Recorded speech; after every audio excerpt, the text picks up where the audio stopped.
Welcome to Talking in Stations. I am Matterall. Today, February 3rd, we have your EVE Online news for the day.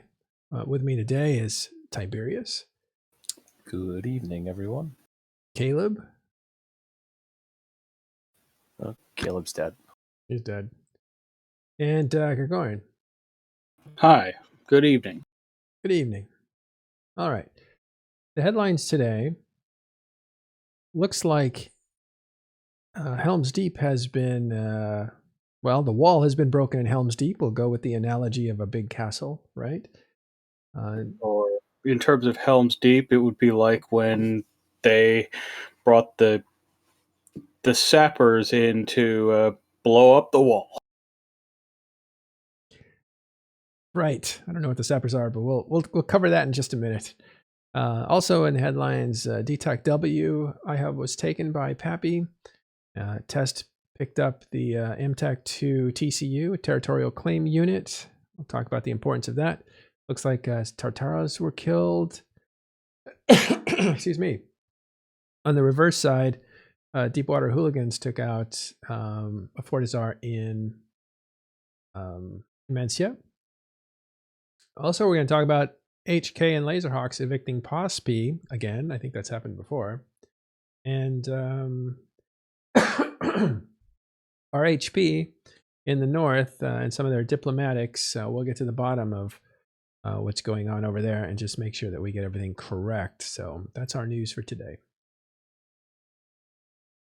I have something in my throat. 1 second.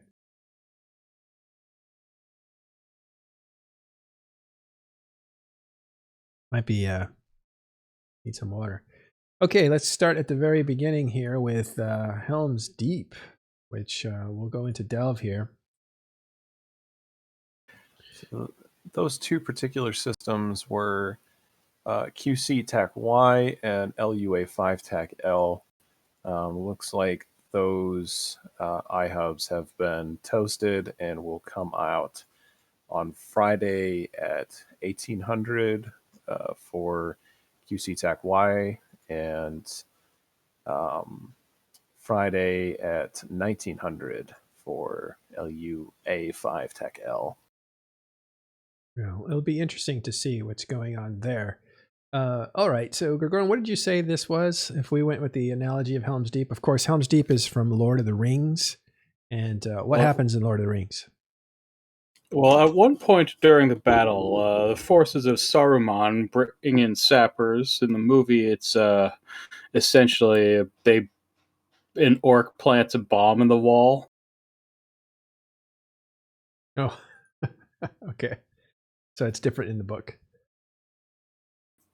I don't actually remember the book all that much. I honestly remember more of when I read the Silmarillion, which is really weird. Okay. All right. So basically, though, this is all symbolic more than anything else. But it does kind of show you that, the idea, the symbolism of we're going to take this system here called E3OI, which is, circled in blue here. And that'll be our gateway that we'll protect. And that'll be the doorway to the castle built into the mountain. And everything inside the mountain will be safe as long as we protect the gates coming in. It was a bit of a flawed analogy because, you can always get covert ops behind a system. So there's no blocking Sino ops, even if you have systems that are Sino jammed. So you can't get regular sinusoidal fields up to let capitals come in and invade. That's a good thing. But you can always use black ops and bombers and stuff to get back there. And the bombers can quickly take down a Sino jammer to bring in a hard Sino. Right. So, but the symbolism was like, this will be our last stand. And what they were doing, the Imperium, was they were out here in exposed territory. Let's see if I can actually get these things ease up. They were out here in exposed territory of 1DQ, which is really the citadel of Delve, their capital system, and DTAC-W, which is a little bit of a crossroads between Delve and Fountain. And these systems, they were kind of out in the open. So as Pappy was coming in over on this side through NPC Delve, and Pappy was taking over these areas here, instead of sitting out here in the open within jump range of the Keepstar in YZ9, I believe right here. Let's actually look at what that looks like. It's jump range, super capitals, all systems. It'll give us an idea of the jump range. Okay, and then we'll go to Delve so we can see all the systems that could be reached, right? So just about everything could kind of be, you know, except maybe YTAC. Oh, that's funny because that's a really hot ratting system. Can't be reached by YZ9. Maybe that's why it was so popular. But you can just see that would be why it was popular. Yeah. So this is like being out in the open, because now that there was a Keepstar in YZ9, you could really just jump on a lot of this stuff if there was no Sinojammer to prevent that. And so a plan became formed to come here to E30 and to protect kind of this backfield here that was a little more protected, at least from the jump range there. But it was also a neat narrative, you know, of like, we're going to make a last stand in the castle that's built into the mountain. But it was more symbolic than anything else. And since really this whole area has been ravaged, with the exception of 1DQ, which has been very well defended by the Imperium, and M2 created a situation that was really bad for Pappy in that they were defeated in a second battle at MTAC 2 because the servers weren't working properly. And that allowed the Imperium to kind of sit on top of them and hold them captive inside of M2. And in that time, the Imperium was able to kind of make some gains by destroying some iHubs and turning them over to their side and that sort of stuff. But it really wasn't. It was a good push. They did roll back some of the progress that had been made, but that's really what it was. It was a rollback of some of the progress that was made by Pappy, but it wasn't turning the tide in a significant way, as long as those ships were still alive down there in M2. And as long as they were trapped, that was one thing, but now a lot of them have gotten out.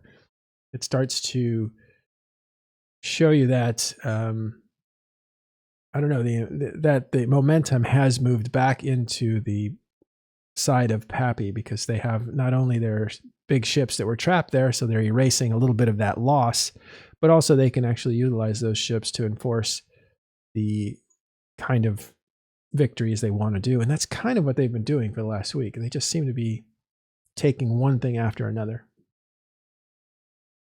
So the Helm's Deep looks like one of the walls is penetrated. DTAC W belongs now to -10, which is Pandemic Legion. That iHub switched over yesterday, I believe. And MTAC 2, it now belongs to Test. That's their iHub, but they also today took the Territorial Claim Unit, which what kind of benefits does that give them besides fuel savings? It raises the ADMs of the system if they designate it as a capital. It allows it to be designated as a capital system, which is an automatic +2 to ADMs. Right. So instead of starting at 1, they start at 3. Or is it 2? Does it start at 3 or 2? That's an interesting question. They get the first. Capital systems start at 3. They start at 3. Yeah. Yeah. Does that automatically give them all the benefits of a system 3? Because that's a Sinojammer and jump bridges. I don't think it lets them jam the system right away. I think you still have to wait 35 days. Yeah, you still got to wait out the timer for. I see. So it's just so it's not what you get to build with the infrastructure hub. It just gives you the ADMs defensively, so that everything takes longer to destroy, including that iHub. I think that's maybe how it works. That would make sense to me. Also closes out the window in which stuff can be reinforced as well. So they could choose a stronger time zone than what Imperium could form up for. So let's say, and this is completely hypothetical, so don't take it too seriously. Let's say that Goon Swarm's bad time zone is EU time zone. They could make it so that the window falls within EU time zone, and if Pappy has a stronger EU time zone than Goon Swarm, then they can theoretically, be at a strategic advantage for that timer. So, and I believe a +4 is a 6-hour window. Don't quote me on that, but I believe that is the case. It's been a while since I've done Nullsoft. Yeah. Oh, this is good. I'm reading now some of the comments in chat, and there's some great stuff here. I'm going to need to go back and read that. Automatic +4 to ADMs. I think, did we say it was +2? We had originally said it was automatic 3, but it is, in fact, 2 automatic 4. Okay. So it goes directly to ADM 4 if it's a capital system. Wow, okay. And it has a maximum of 6, right? I believe so, yes. Yeah. Normally systems have a maximum of 5, but you can get those up to 6. Okay. Thank you very much for that information. Appreciate it. So that's what's going on in the war effort here in Delve, at least. There's, as we said, there was a Tartara that was also destroyed. I believe that might have been in... well, let's have a look. Well, it was in Delve. I thought it might be in Period Basis, where there seems to be a lot of activity with Faction Fortizars and such. But yeah, it looks like Tess took out a 38 billion ISK Tartara. Not normally an important thing, but there seems to be a lot of these things falling. And this is where you build equipment. This is pretty much how you fight a war, with those factories at work. Okay, and also... And I think I'm pretty sure I've been on a couple of fleets over the past few days where we've reinforced some Sotios as well.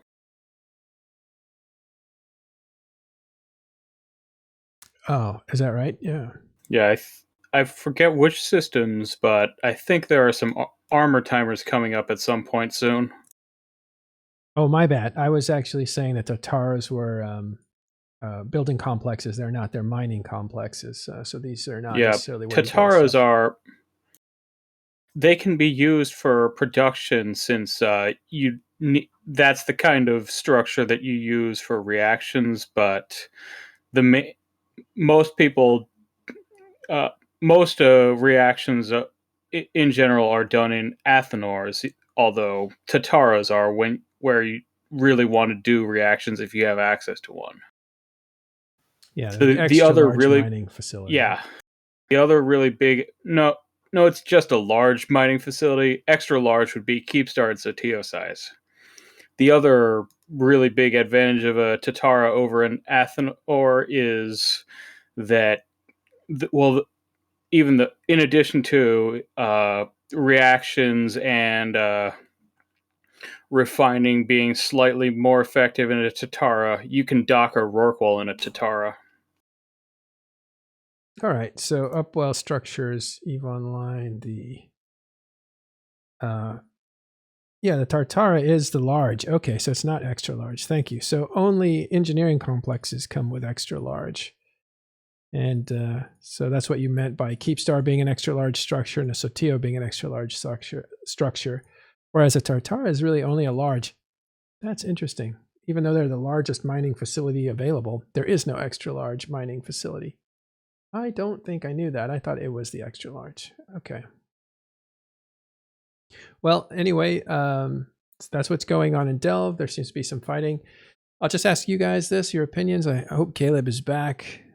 Does it feel like the Imperium is taking a little bit of a break here? Are they trying to maybe rest their guys?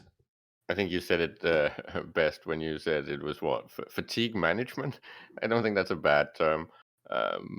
We've already talked and covered how long and drawn out this war has been, and there's been a lot of excitement, and people have actually been very engaged in it. But I think now they're a little bit exhausted, and it's like they're not willing to give any fights just for the hell of it and just for for shits and giggles, right? It's Mm. they will select which ones to actually engage in and what goals are worth fighting over, and I think that's smart, especially because if the war continues, it's going to be at least another 6 months, right? So Mhm. it's proper management and fatigue management, good term. So I'm just waiting to see what happens. This is again, I was being blamed in chat the other day for trying to incite some sort of attack on the TTT because I was pointing out that the lack of engagement in high sec leaves high sec structures open for any kind of shenanigans, and we saw the low sec one with the Baskarin. But in this case, I think if I was Pappy, I would try to test that fatigue and see if the fighter's actually tired. So go in and see if you can get some gut punches and some jabs, and see if he's actually about to be on the ropes. If not, well, then the fight is back on, and more people can have fun. And again, I'd like to see this not slow down to a pace where it doesn't become newsworthy anymore. I think we're almost there. Well, it's I think on Pappy's side to see that progress. As long as those iHubs are, getting knocked over and taken over by their side, and those iHubs that they put down are going up and staying up, that's newsworthy because that clock, the doomsday clock, remember, where keep stars are involved in those systems, is something to look at. It's some measurement, it's some metric. The Imperium started to use that as a way of showing that they were defending their territory, and it kind of got flipped on its head because it became a visible way to show that they were actually losing things in their territory. But as long as that stuff's there, it's still newsworthy. But I think But it becomes a bit of a bean counting thing, right? If things are too small on scale, this is why I jokingly said that I could finally see the war on the MER when the last one came out, because you got this seismic explosion where it's like, oh my god, that's actually now there's someone actually fighting, right? If people are just, well, if the opponents are just bickering and not actually fighting, is it newsworthy? Sure, on a historical documentation scale, maybe, but not to the point where, oh my god, I have to play Eve because stuff is happening. Well, yeah. I mean, let's look at that economic report where things start to show up. You can see this massive spike. I think this straddles this spike here that we can see on the left. Straddles December and You gotta remember January. that spike is from Titan kills, is almost entirely from Titan kills. Yeah. Yeah, but it's just funny to see a graph that is kind of, again, I compare it to a seismograph, right? If you look at the seismograph, you got this nice little noisy background stuff that's going up and down, and then suddenly you get an actual earthquake. It like explodes on the page. Yeah. Is it really reasonable to expect that a war is going to be entirely periods of intense action? Yeah, I would expect that there would be periods of intensity with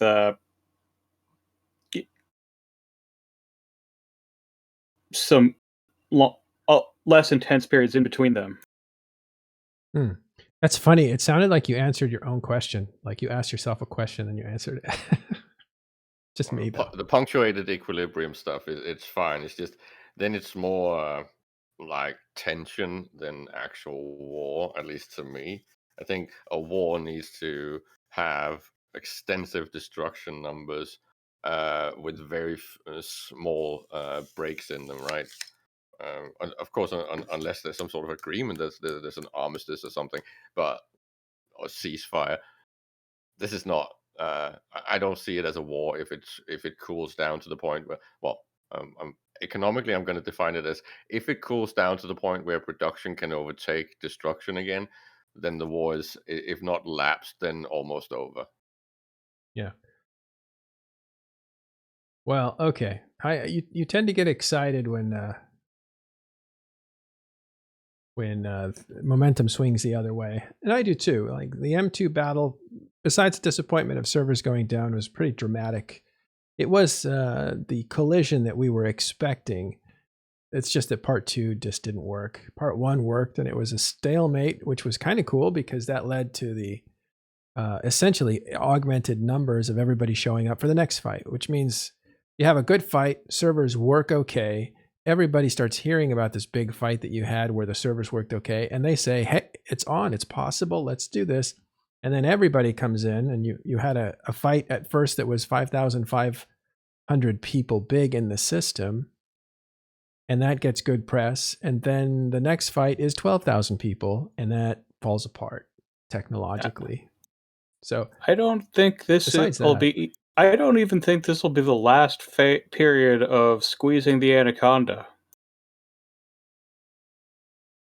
What? I think there will be it's like, another a little bit of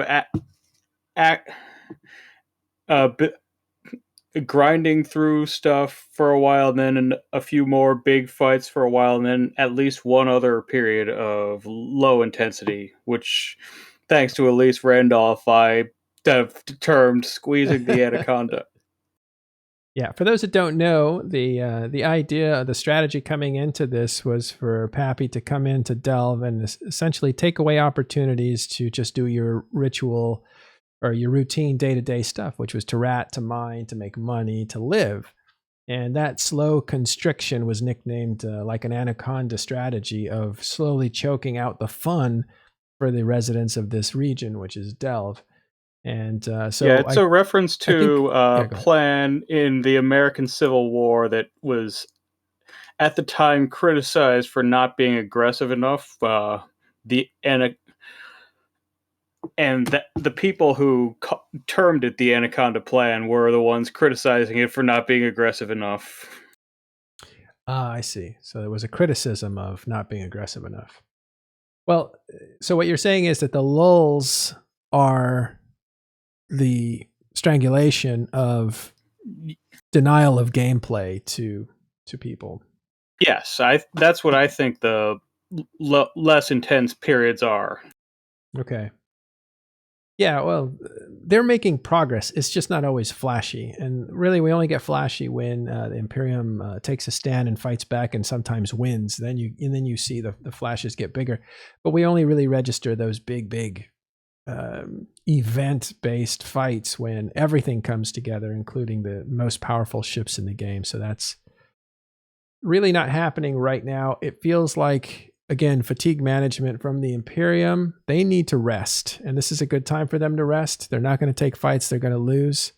What's the point of tiring your guys out on a lost cause? So they let the 1TAC S Keepstar be destroyed. They let DTAC W. Losing is a lose criterion in EVE Online, right? It's very easy to spin in most narratives as a win, and I do think that there might be strategic goals that they would be willing to actually take massive losses if the opportunity arises. But I don't think they want to give entertainment. This is again back to the war of attrition stuff. And of course, as someone mentioned, well, most wars are stale until there's like moments of terror. Yeah, that's partially true, but it's mostly because it doesn't get covered anymore. I don't think you could say that, at least not on an economic side, that suddenly things look like it's lightening up or it's peacetime. And of course, we had the amazing story, in my opinion, where the trapped Titans was basically a mirror, to me at least, of the Battle of Stalingrad and the whole thing of Happy Titans being stuck in a castle. It's like I like these parallels, and I like when they become opportune to actually apply and use and talk about. But right now we're in a little bit of a lull. People are like licking their wounds, figuring out what's the next move. And again, if I'm to predict anything, the whole method of Pappy has been so hesitant that I don't think. Yeah, I don't think they're going to do a proper push when it's timely, right? It's to me, it's too slow. I think I covered this with Grath. It's too slow. They're not winning fast enough. Well, it's not about winning I should fast put that enough, in really. quotes. It's about the pace of your strategic goals. And Grath and I both kind of agreed that the entirety of this war, when you look at the actual goals, could have been done in 3 to 4 months instead of what, 9 now.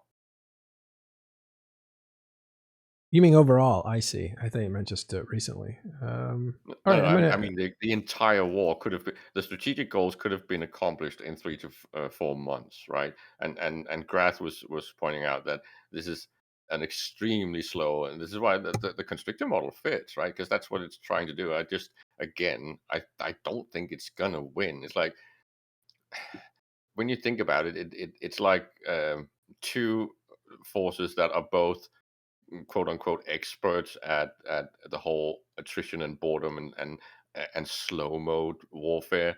Um, Willy, of course, because he used to actually be an imperial, right? So he knows how this is done. But trying to use the same strategy, it just becomes this elephant racing crap that I don't think has any Elephant meaningful. racing. That's what we Yeah. call, when lorries overtake each other on the freeway. It's like, could you not try to do this? It's like, this is just too slow and boring. If you want to Yeah. fight. Well, if the idea was to come in and take over space and even occupy it, maybe it could have been done quicker, but I don't think that's the idea of what this war is about. It misses the point of the war itself. This war is to exhaust and to reduce the influence of one another. On the one side, the Imperium, well, let me put it on the other side. The Pappy has come together as a super coalition to come into Delve and Fountain and Quarius and Period Basis and to constrict it, or basically stop its running away with the game. In other words, running away with all the mining, all the NPC ratting that they're doing, all the money making that they're doing. They want to put a stop to that and tire people out and bore them and make them not want to play, so that they go away, and therefore the Imperium loses members because they have a ton of members, more than anybody else in the game. And that reduces their influence, at the same time reduces their coffers for war, the tax base. Everything starts to shrink. And once you shrink the Imperium down to a point where it isn't the decider, put that in quotes too, because it's not really a word, then that is what their objective is from the Super Coalition Pappy side of things. On the reverse side, the Imperium doesn't want that to happen, wants to hold their people together. I don't know if they care about the territory very much, but they definitely care about the people, the participation, and the motivation of those people. And they want to, once they endure this test, do the same thing to test, and they want to destroy and sit on, or I don't know what they want to do to test, but they kind of want to destroy test. And I think that's the two victory conditions. I don't know what victory condition it would be for Imperium, except maybe to survive. If they survive intact in Delve and Pappy decides to go play somewhere else, that's got to be a victory condition, right? But also, if they survive but lose their territory and attack Test and make Test disappear because they're demotivated to play, that's got to be a victory condition too, I would imagine. I think my point is to what Nick was commenting, that it's methodical and not hesitant. I do think that it's too slow, and again, I was not the only one thinking this. And if you think someone that like Grath has been massively in battles in E for the past 15 years is ignorant around these things, that's fine. But my point is, what I believe Pappy would need right now, if they want to do something strategically meaningful, is almost like a 100 hand slap method, right? Just to use the whole uh, sumo wrestling. I see this a little bit like sumo wrestling, and of course, one is weight class a bit more powerful, right? There is a considerable amount of more power on the Pappy side. Maybe not in the case of actual war machinery, but definitely in available manpower. So this is the heavier dude in the sumo ring, And if you want to catch that little more nimble guy, you have to actually engage. If you stand there waiting, you are actually risking losing.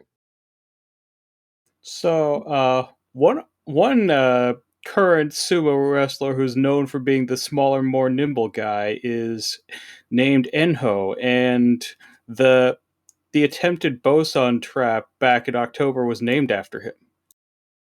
Yeah, Oh, there was a reason I brought wow. up the sumo comparison. And again, the small guys can be dangerous. In general, then they're not capable of taking out the really good big guys because they do have the size advantage. But there are a few, like the one you mentioned, where it's like when you watch those fights, like how did he actually lift that thing? That's a very interesting point. It was called named after a smaller sumo wrestler. Interesting. Okay. I think that's it, but that's kind of the state of the war today. I hope that we represented it well. There's a lot going on here.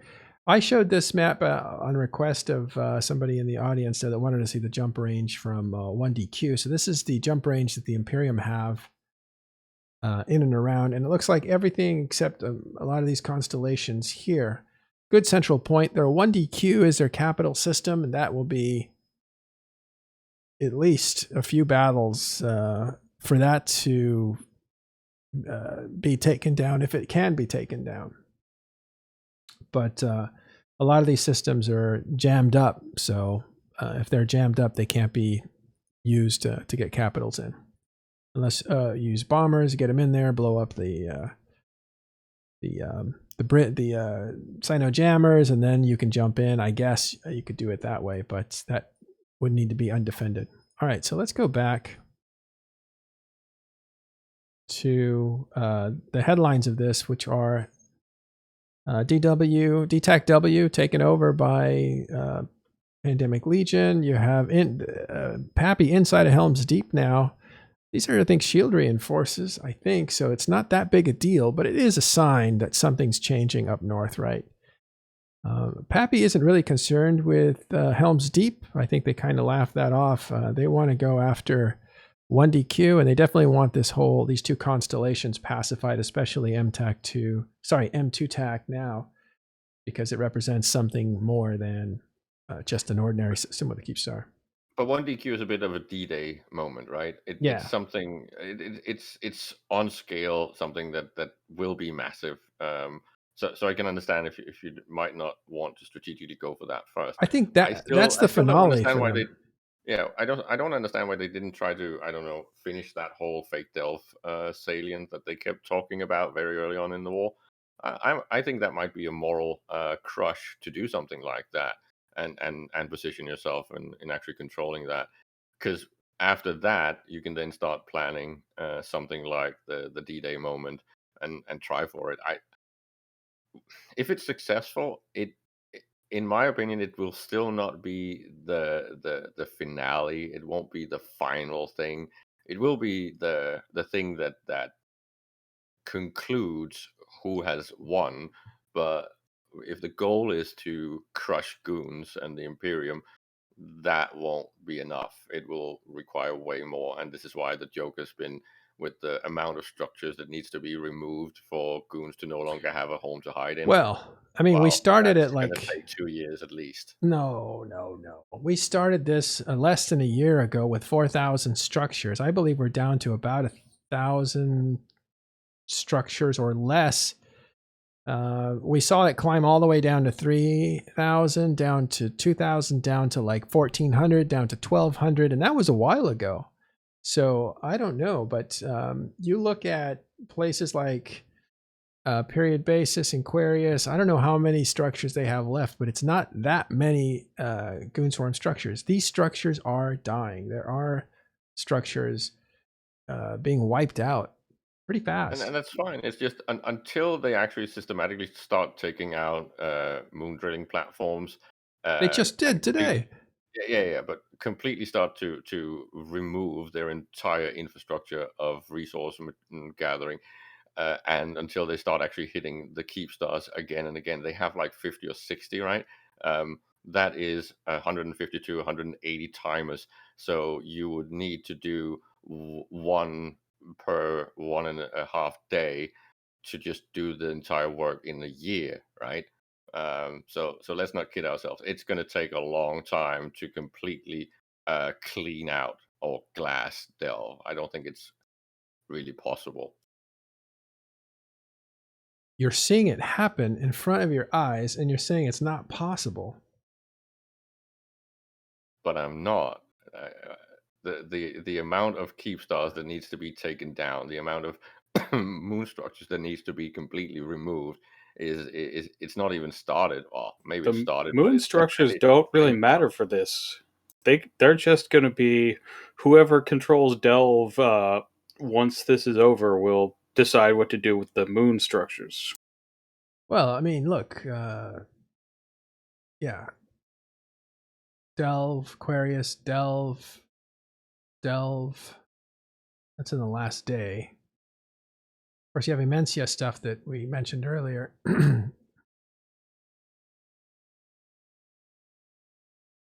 Well, it's just to me, and of course I might be Yeah. Well, naive maybe it's just that last or day. goonsplaining, but every time people talk about TCUs and iHubs and Astrohooses and Fortisars, to me it's not newsworthy. It's really not a story. What would be a story in your... Well, systematic cleaning out of at least like a constellation from pretty much any activity possible for goons would be a story. Taking out keep stars is a story.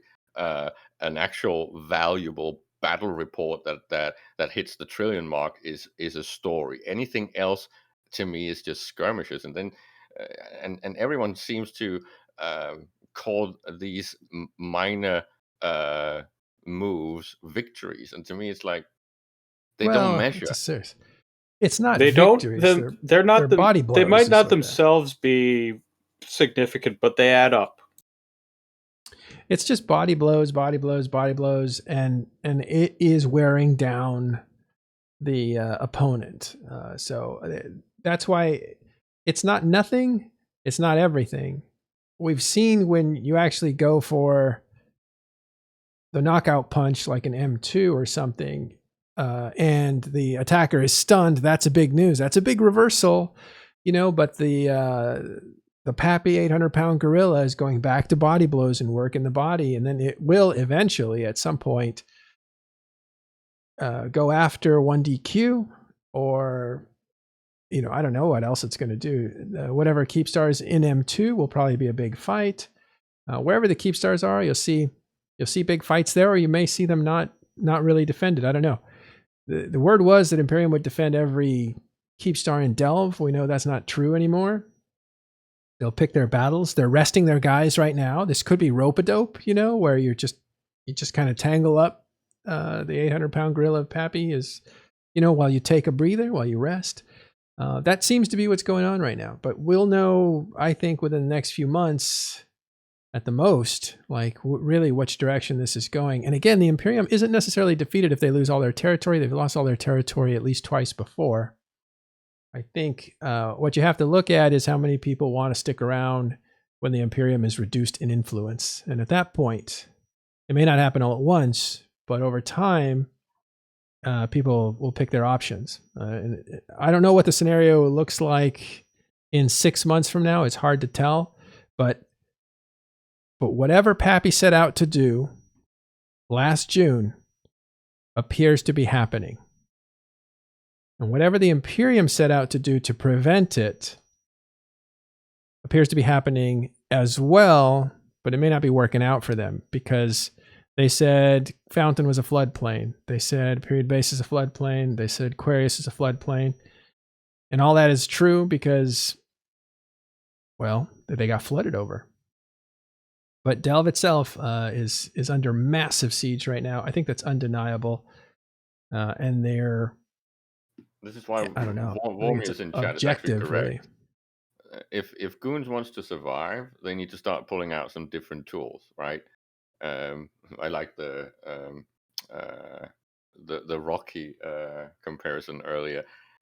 You cannot win with conventional means. You need to start hitting things like the economy, like Warmius is talking about.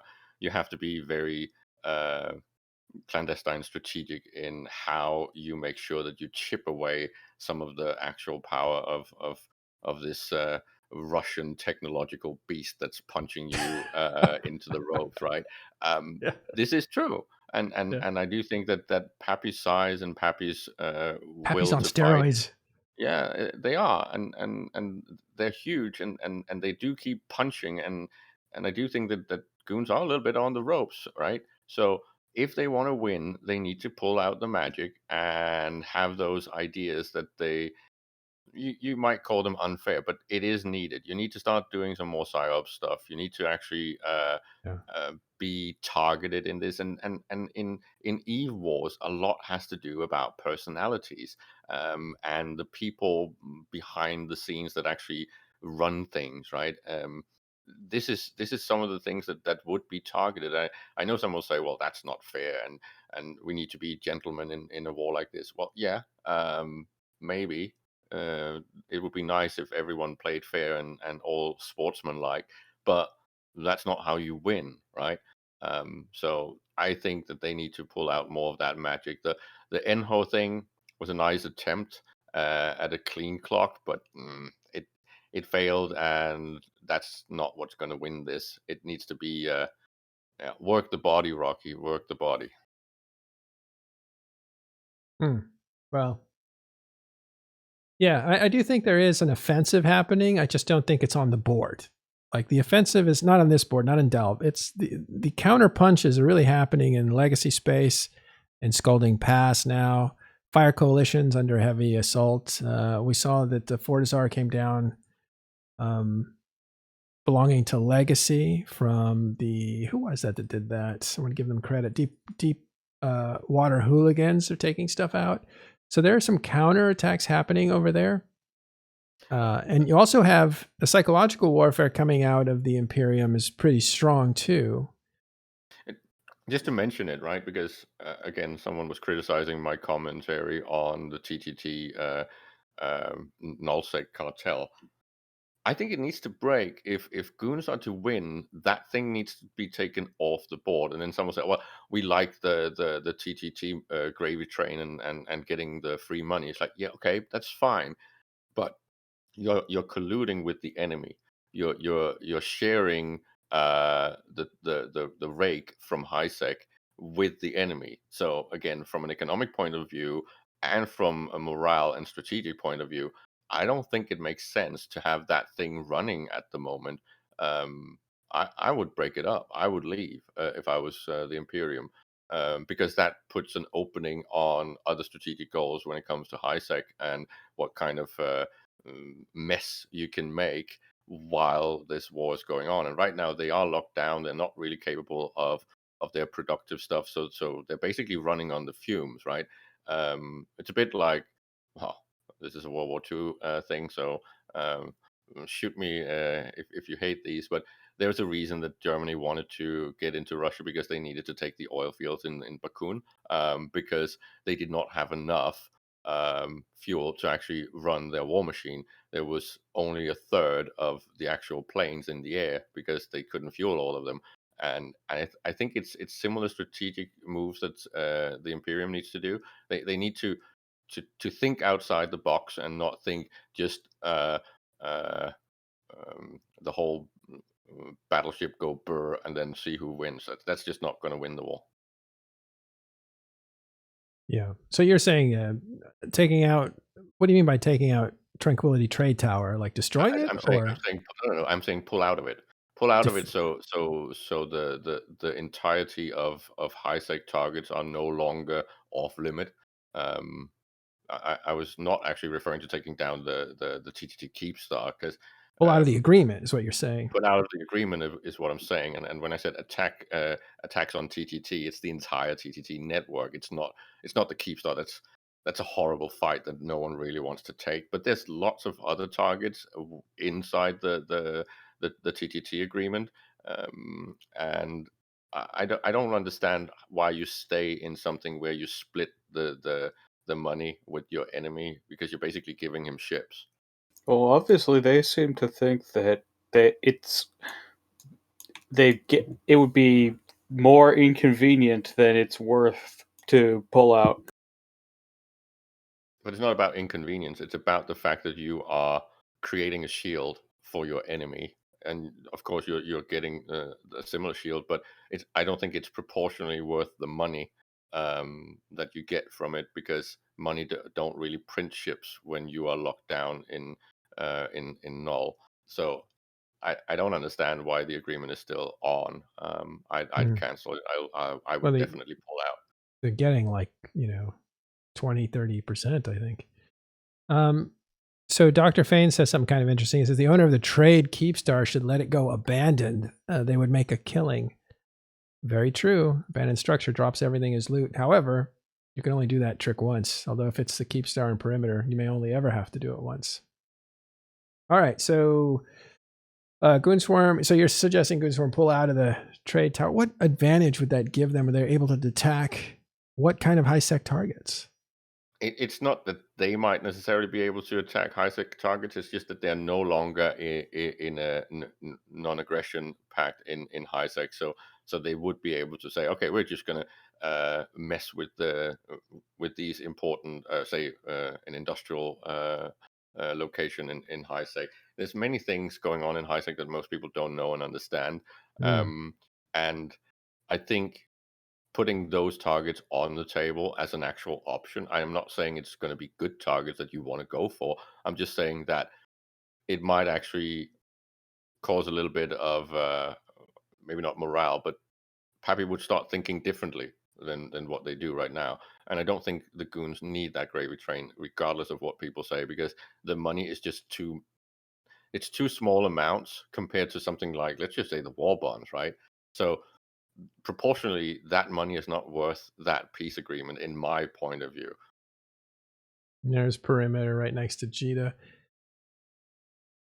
That's interesting. Hadn't thought of any of that. I don't know what. I think it's all gain for them, really. Get 20% of the income there.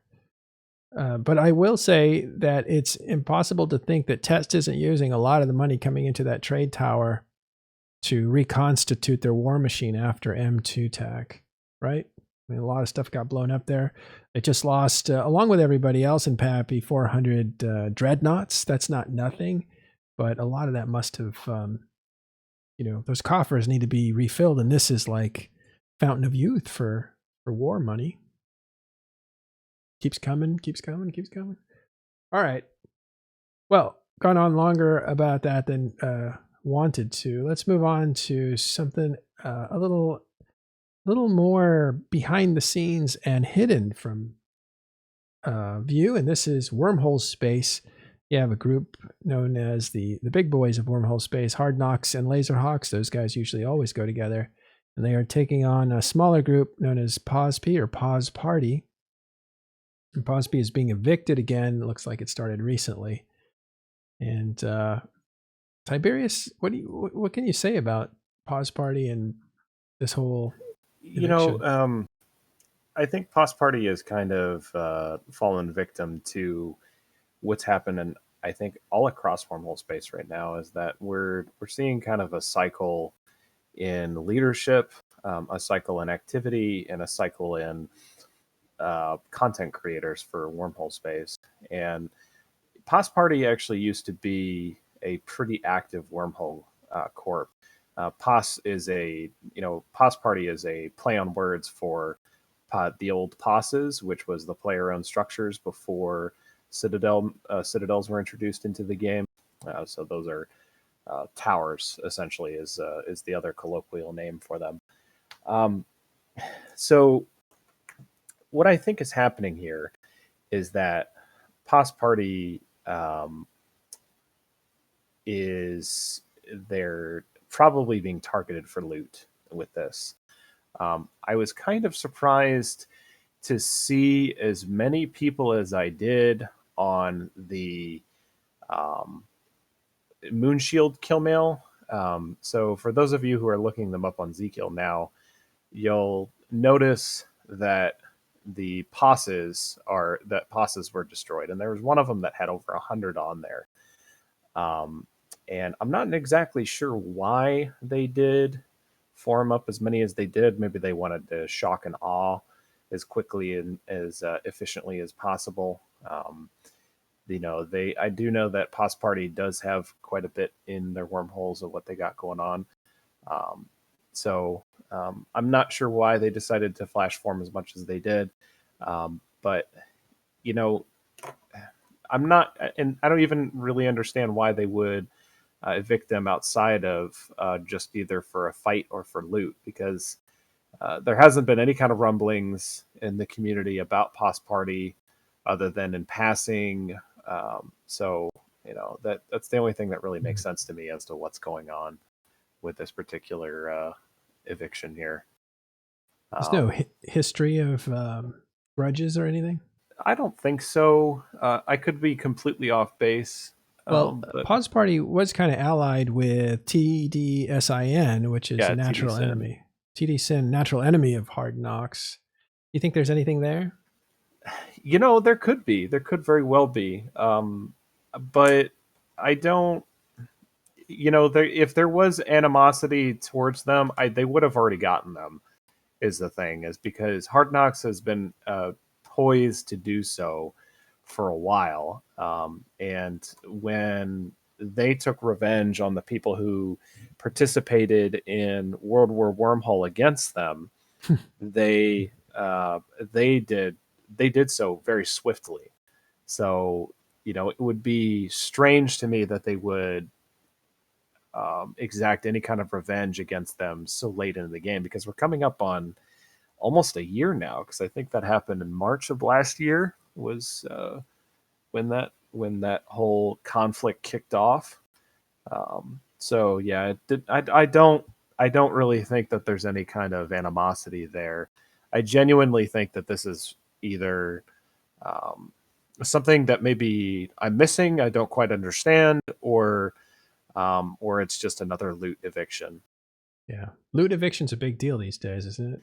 Yeah, loot evictions are a big deal. Like I said, I think Wormhole Space is in a bit of a transitory period where content creators are leaving, leadership is kind of falling by the wayside, corps are getting absorbed into other corps are getting, and then those corps are getting absorbed into larger alliances. And the political board is definitely shifting in Wormhole Space.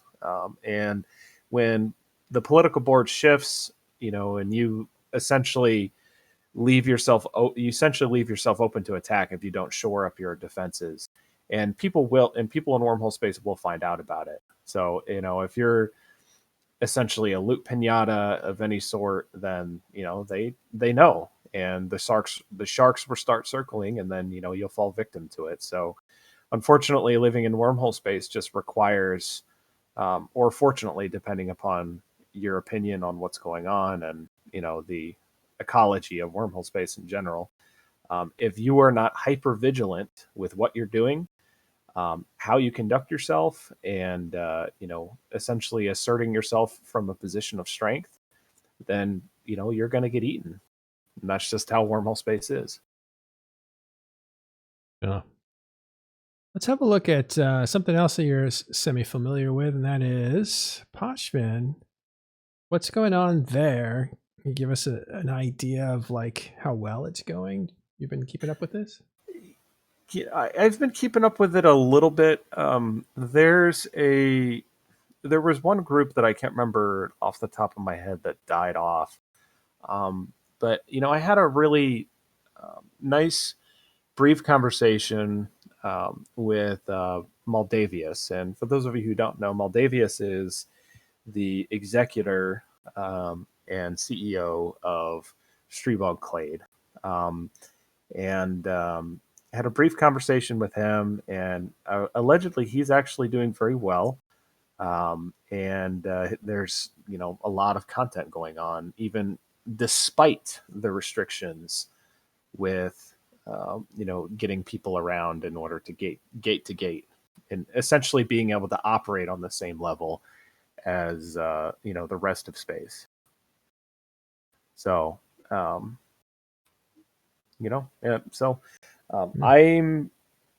it's interesting too. Is I looked at their kill board recently. They have almost 3 trillion destroyed, and they are not a old group by any stretch of the means. God, so much.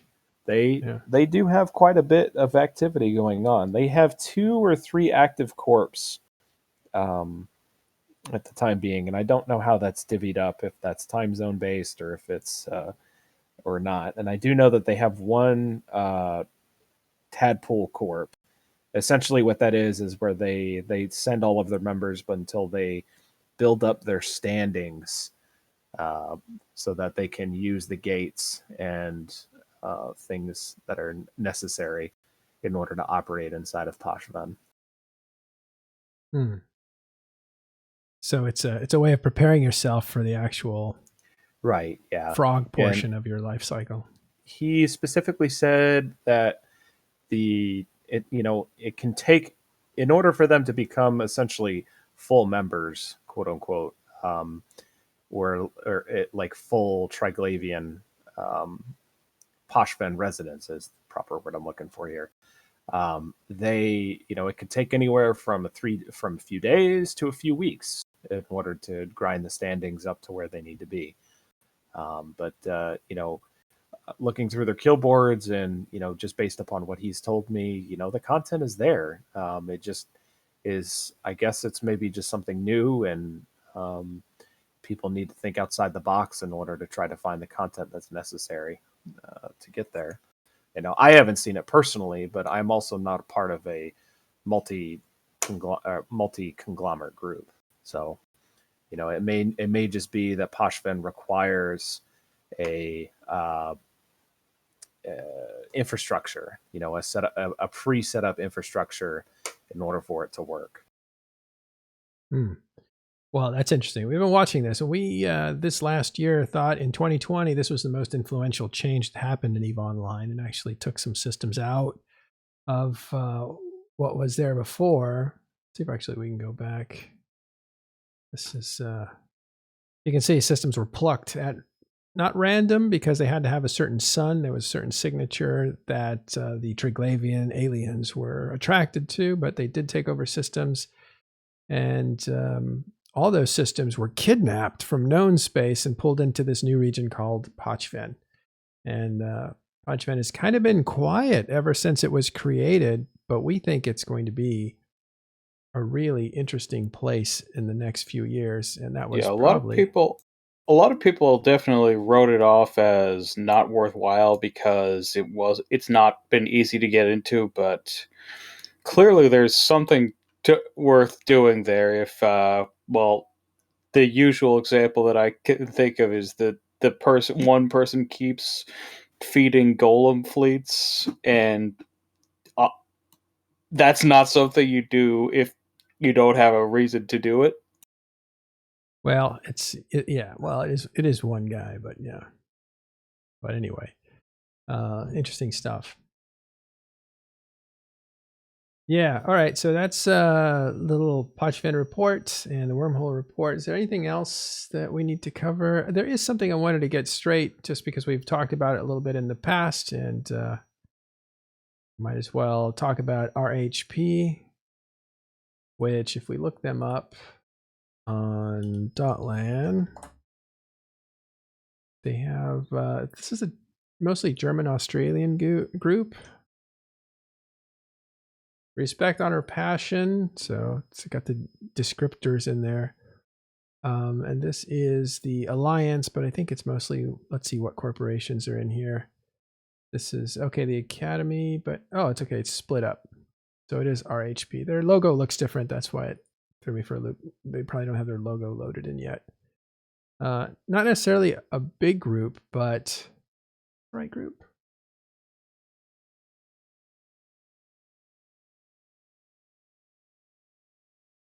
Let's make sure we're on the right group.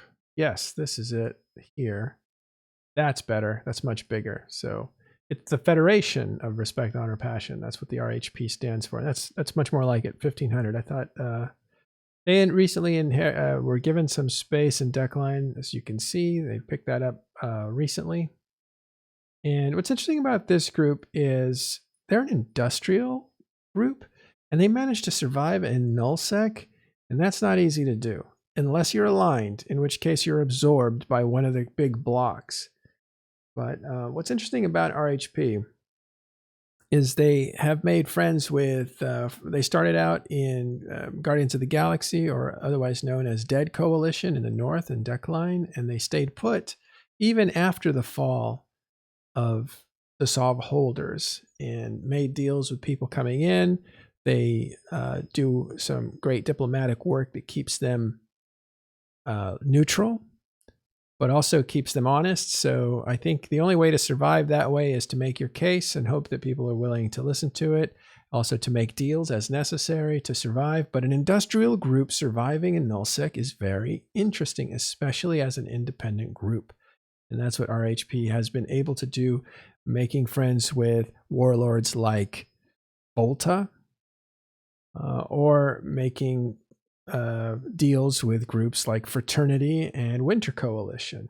So all very interesting. So we want to make sure they are not renters in the typical sense, maybe even in the non-typical sense, they're not renters, but they're an industrial group with diplomats. Kind of cool. All right, that's all I got. Do you guys have anything else? And actually, it looks like, based on the official EVE forums, it looks like RHP is renting out their own space.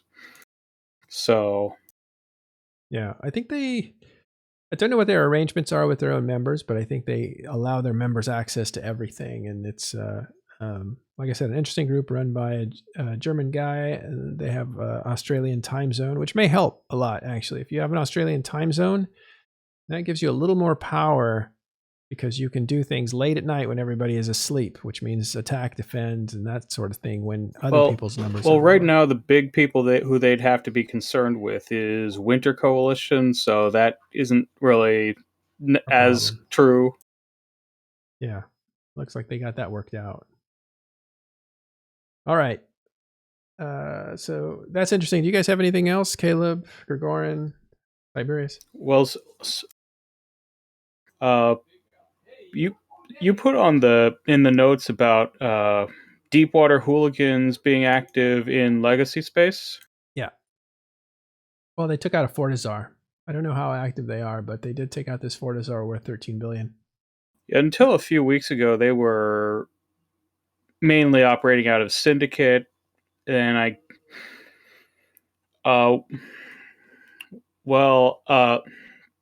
according to some of my old corp mates in Waffles, they Deepwater left Syndicate because they were tired of not being able to beat them. I'm sure there's a little bit of bias in that statement. Maybe a little. All right. Well, they're doing something. So they're one of the groups that's been moved to Curse and is putting pressure on Legacy.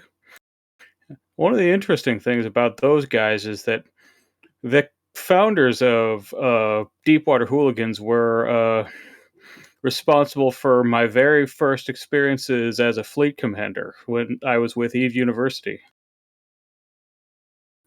They had previously been a corp called The Occupation, which for a few weeks in mid 2019, a couple weeks after I started playing, war decked EVE University, and then brought small gangs around roaming the space in high sec where we operated and to poke for response fleets, and that was some of my first experiences as a fleet commander. Oh, wow. All right, well, we'll keep our eye on Deepwater Hooligans. We've talked to them before. We had a few shows with them, at least one a long time ago, maybe when they formed up or when they were first getting active, but good to see them still active. They are taking on some stuff in Immensia, which is legacy space, and that plays into the war a little bit because the more damage is done to legacy space, the more decision making has to be done by legacy. Do they defend their home or do they attack Delve and continue pressing on the attack? So all that stuff is very interesting. We know Volta is active in the Scalding Pass area, although they're in Curse. They're actually attacking Scalding Pass. Here's Curse over here. It's kind of an entry system, and they're attacking over here. And a lot of this is legacy. Here's Immensia, Scalding Pass, Catch. All this area here is either Legacy or Fire Coalition. Both are allied with one another. So it's a big area to hit. It's undefended relatively right now because everybody's from there is fighting in Delve. So good time for groups to go out there and destroy stuff. I'm not sure they're going to get good fights if that's what they're looking for. They might, but they're definitely going to have some easy victories, I think. Not sure. We'll have to see. Okay. Thanks very much, guys. Appreciate it. Thank you for watching today. We will see you tomorrow on Talking in Stations. Take care, everyone.